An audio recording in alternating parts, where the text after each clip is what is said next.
The US President has announced a new defence strategy which will see the US Army scaled back by tens of thousands of soldiers. Announcing the push for a leaner, more agile military, Barack Obama promised a greater focus on the Asia-Pacific. But as Craig McMurtry reports, there'll also be cuts in weapons programs, including the expensive F-35 Joint Strike Fighter. After a decade of war and facing budget cuts at home, the Pentagon is at a turning point. It's a big deal for us. Ambassador Kim Beazley says while other US allies may ask questions, the US Defence Review aligns US strategy more closely with Australia's and makes Australia more important to the US. As I made clear in Australia, we will be strengthening our presence in the Asia-Pacific, and budget reductions will not come at the expense of that critical region.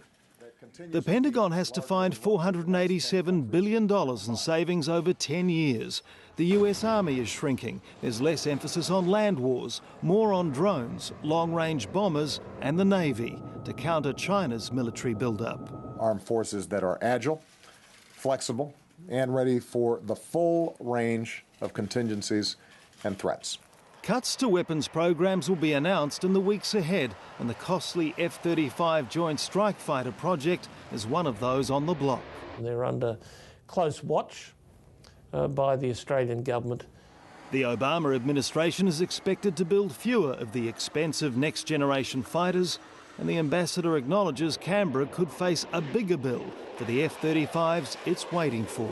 But it may have an impact on the cost structure. The Gillard government has already flagged buying more Super Hornet fighters instead if it becomes necessary to prevent a capability gap. The ambassador also says discussions are continuing between Washington and Canberra on US forces using more Australian facilities. The US president says America will still spend more on defence than the next 10 countries combined. But if Congress can't break the deadlock on a bigger deficit reduction deal, the Pentagon may face an even bigger cut, up to $1 trillion. Craig McMurtry, ABC News, Washington.